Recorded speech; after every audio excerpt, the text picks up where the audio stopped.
Assalamualaikum warahmatullahi wabarakatuh. Perkenalkan, nama saya Ria Amanda Putri dengan NIM 2410911320016.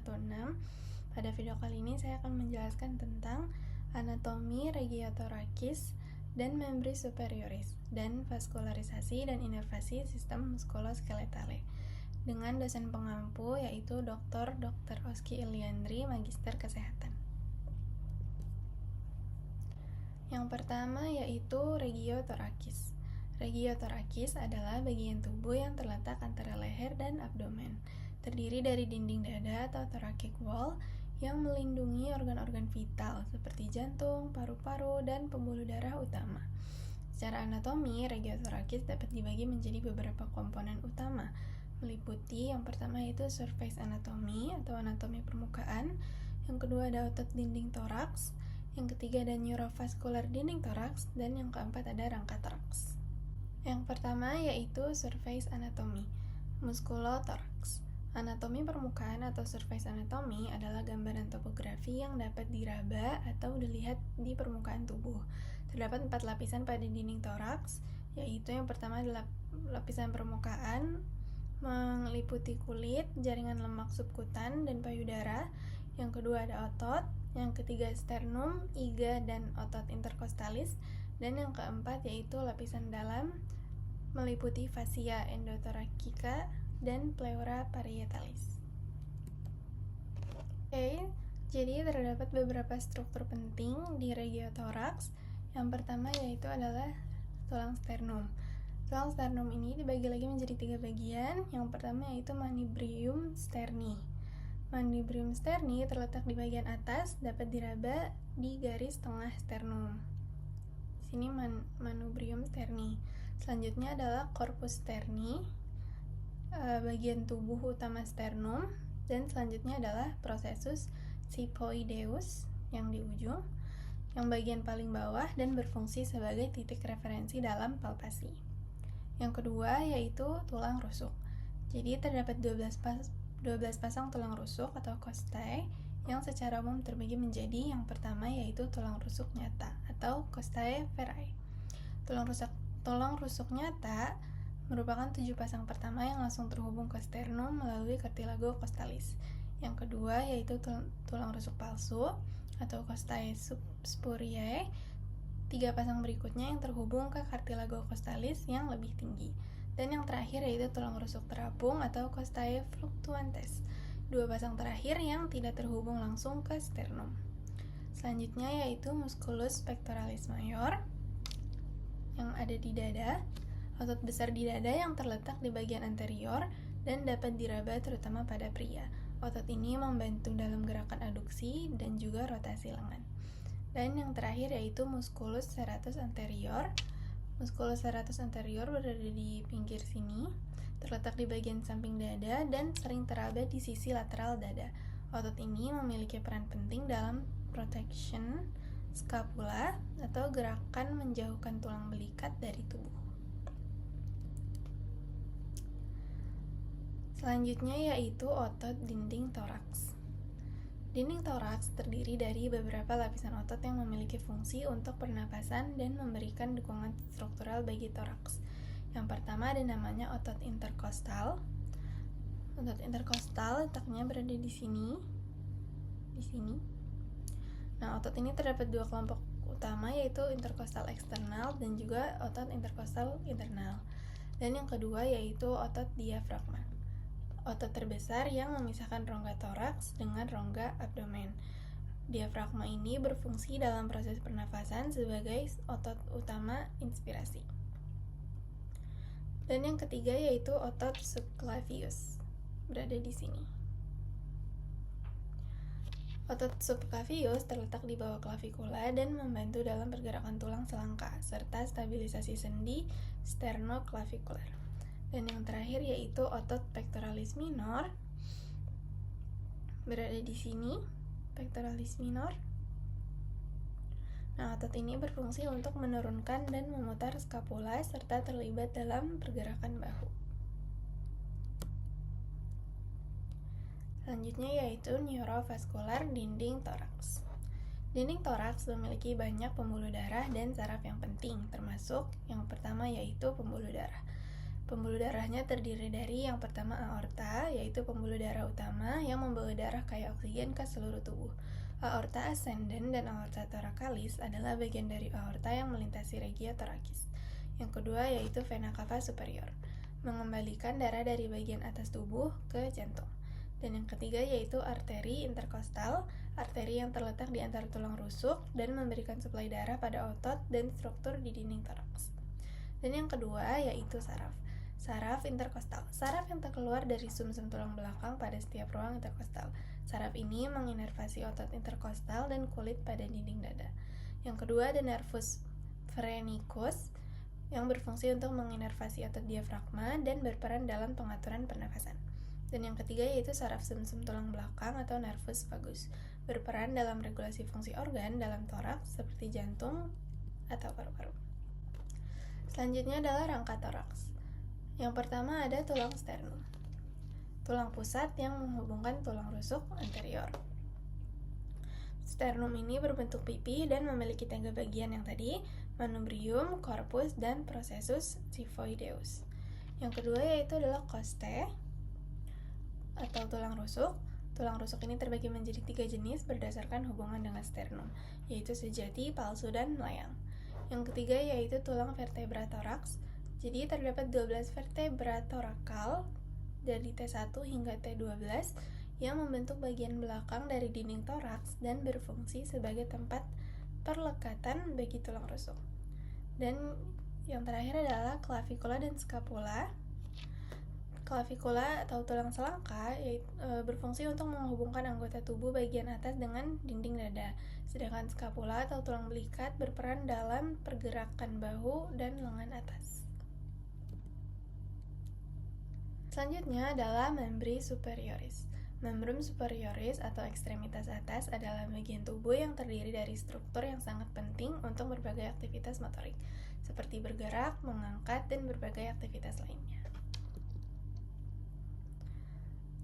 Yang pertama yaitu surface musculum membrum superioris. Yang pertama ada tulang clavicula. Tulang ini terletak di bagian depan dada, sejajar dengan sternum. Tulang clavicula dapat diraba pada bagian medial dan lateral. Yang kedua yaitu processus acromion, bagian ujung dari scapula yang dapat diraba di puncak bahu. Yang ketiga ada namanya tendon biceps brachii. Pada bagian anterior lengan atas, tendon biceps dapat diraba di bagian distal lengan atas saat melakukan kontraksi otot biceps. Yang keempat yaitu musculus trapezius, otot besar yang terletak di punggung bagian atas dan berfungsi untuk menggerakkan skapula. Otot ini dapat diraba di bagian superior punggung. Dan yang kelima yaitu otot deltoid.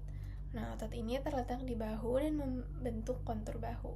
Terlihat jelas saat seseorang mengangkat lengan ke samping. Selanjutnya yaitu tulang dan persendian. Yang pertama ada skapula atau tulang belikat. Skapula adalah tulang datar yang terletak di punggung bagian atas. Skapula menghubungkan lengan dengan tulang belakang melalui sendi aksial atau sendi bahu dan terlibat dalam pergerakan lengan atas. Yang kedua, clavicula atau tulang selangka terletak di antara sternum dan skapula, berfungsi untuk menghubungkan lengan atas ke tubuh dan menjaga kestabilan sendi bahu. Yang ketiga ada humerus atau tulang lengan atas, tulang panjang yang membentuk lengan atas. Humerus berhubungan dengan skapula di sendi bahu dan dengan radius serta ulna di sendi siku. Sini. Yang keempat yaitu radius dan ulna, tulang lengan bawah.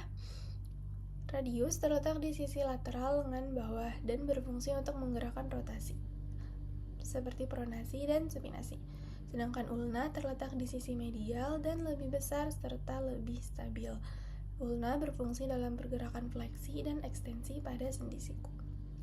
Dan yang terakhir yaitu manus. Selanjutnya ada manus. Manus atau tangan terdiri dari karpal, pergelangan tangan, metakarpal, telapak tangan, dan falang atau jari-jari.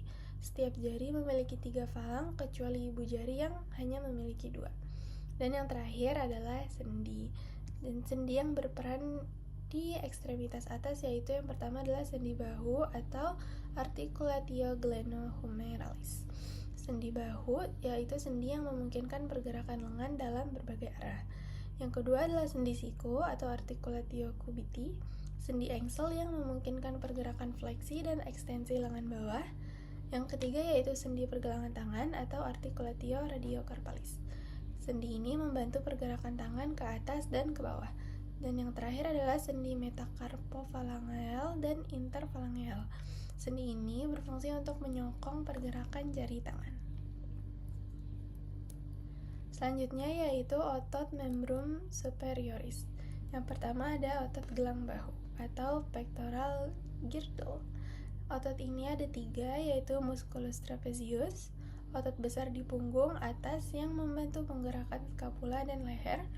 Yang kedua ada musculus levator scapulae, berfungsi untuk mengangkat skapula ke atas. Dan yang ketiga yaitu musculus rhomboideus major dan minor, yang berfungsi untuk menggerakkan skapula ke arah medial atau memperbaiki postur tubuh. Dan yang kedua ada otot bahu atau deltoid. Otot bahu ini ada namanya musculus deltoideus, yaitu otot utama yang membentuk kontur bahu. Otot ini berfungsi untuk abduksi dengan lengan dan gerakan lainnya di sendi bahu. Yang ketiga, otot lengan atas atau bicep brachii dan tricep brachii. Musculus bicep brachii berfungsi dalam fleksi lengan dan supinasi, sedangkan musculus tricep brachii yaitu otot utama yang bertanggung jawab untuk ekstensi lengan. Dan yang keempat adalah otot lengan bawah atau musculus brachioradialis dan otot flexor dan ekstensor lengan bawah. Musculus brachioradialis itu terletak di lengan bawah dan membantu dalam fleksi pada sendi siku. Sedangkan otot flexor dan ekstensor lengan bawah itu berperan dalam pergerakan pergelangan tangan dan jari-jari. Dan yang kelima yaitu otot tangan atau manus. Ada namanya otot intrinsik tangan, itu berfungsi untuk mengatur gerakan halus pada jari seperti lumbrical dan interossei. Dan yang kedua yaitu otot ekstensor dan flexor jari yang berfungsi untuk menggerakkan jari ke arah fleksi atau ekstensi. Selanjutnya adalah persarafan. Yang pertama ada plexus brachialis. Plexus brachialis adalah jaringan saraf yang terdiri dari akar saraf C5 hingga T1 yang memberi persarafan pada sebagian besar otot dan kulit membrum superioris. Yang kedua adalah saraf radialis. Saraf ini menyediakan inervasi motorik untuk otot ekstensor lengan bawah dan memberikan sensasi pada bagian belakang tangan.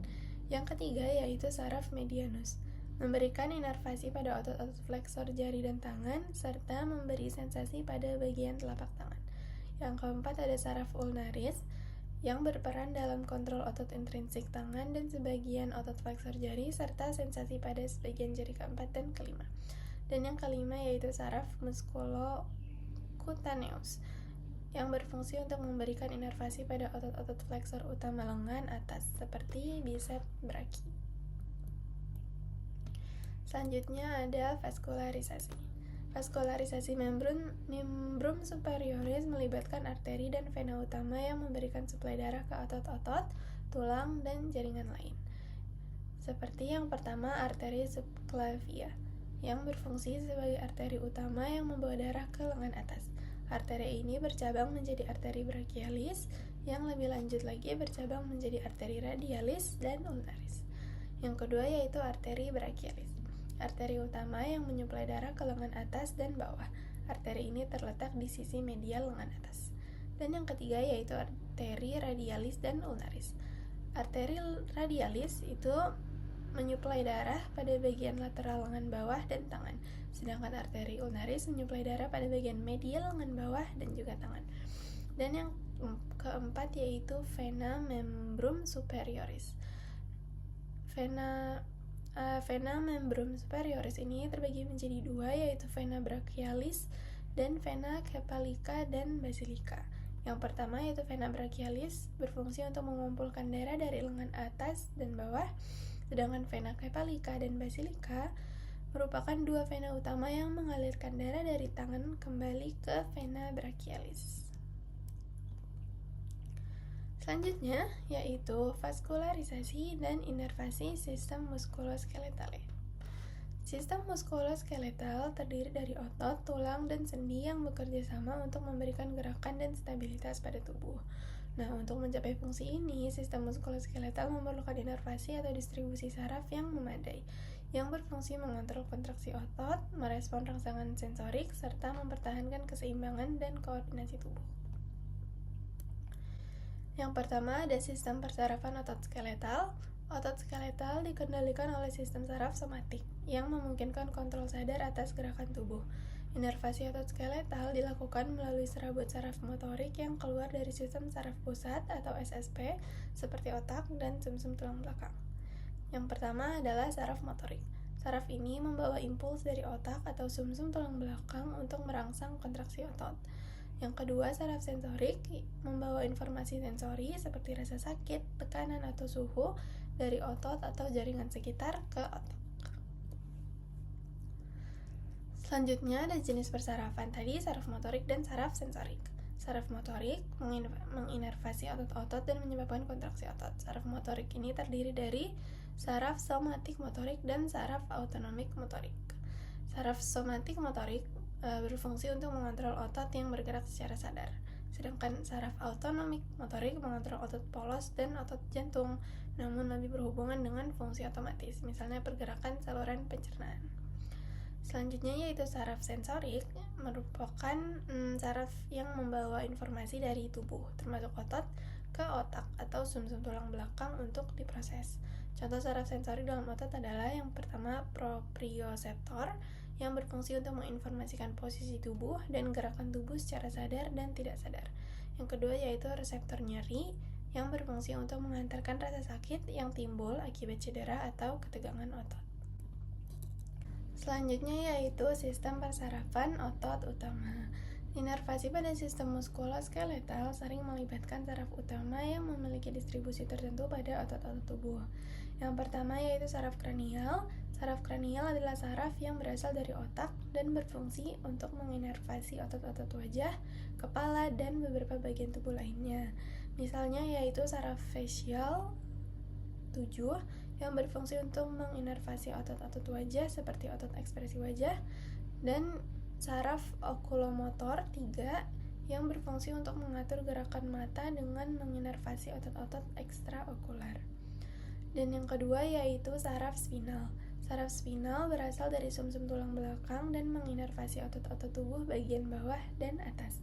Saraf ini keluar dari segmen sumsum tulang belakang dan membentuk plexus saraf. Contoh dari saraf spinal yaitu saraf brachial plexus yang berfungsi untuk menginervasi otot-otot pada lengan dan tangan seperti saraf medianus, ulnaris, dan radialis. Yang kedua yaitu saraf lumbar plexus. Saraf ini menginervasi otot-otot pada bagian bawah tubuh seperti otot pada paha. Dan yang ketiga yaitu saraf sacral plexus yang berfungsi untuk menginervasi otot-otot pada pinggul, paha bagian belakang, dan kaki, termasuk saraf sciaticus yang mengontrol otot-otot besar pada paha dan kaki.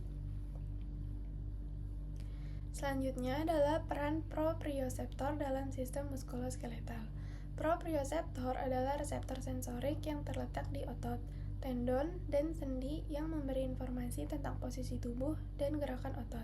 Proprioseptor utama yaitu spindle otot atau muscle spindle yang berfungsi untuk mengukur panjang otot dan kecepatan peregangan otot. Yang kedua yaitu organ tendinous Golgi atau Golgi tendon organ yang berfungsi untuk mengukur tegangan otot dan melindungi otot dari kesukaran akibat beban berlebih. Selanjutnya ada rantai refleks dalam sistem muskuloskeletal. Jadi rantai refleks merupakan respon otomatis yang melibatkan sistem saraf tanpa memerlukan pemrosesan terlebih dahulu dari otak. Contohnya yaitu refleks patella. Jadi ketika tendon patella dipukul, ini merangsang otot quadriceps untuk berkontraksi dan mengangkat kaki secara otomatis. Atau contoh lainnya yaitu refleks withdraw atau menarik tangan. Jadi otot refleks menarik tangan dari benda panas secara otomatis. Selanjutnya adalah gangguan inervasi pada sistem muskuloskeletal. Gangguan pada sistem persarafan dapat menyebabkan berbagai masalah muskuloskeletal, seperti yang pertama parestesia atau rasa kesemutan, atau mati rasa akibat gangguan pada saraf sensorik. Yang kedua yaitu paresis atau paralisis, yaitu kelemahan atau kelumpuhan otot akibat kerusakan pada saraf motorik. Dan yang ketiga yaitu sindrom terjepit saraf. Dapat terjadi ketika saraf terkompresi, misalnya pada sindrom carpal tunnel atau hernia diskus. Saya kira sekian yang bisa saya sampaikan, kurang lebihnya mohon dimaafkan. Terima kasih. Wassalamualaikum warahmatullahi wabarakatuh.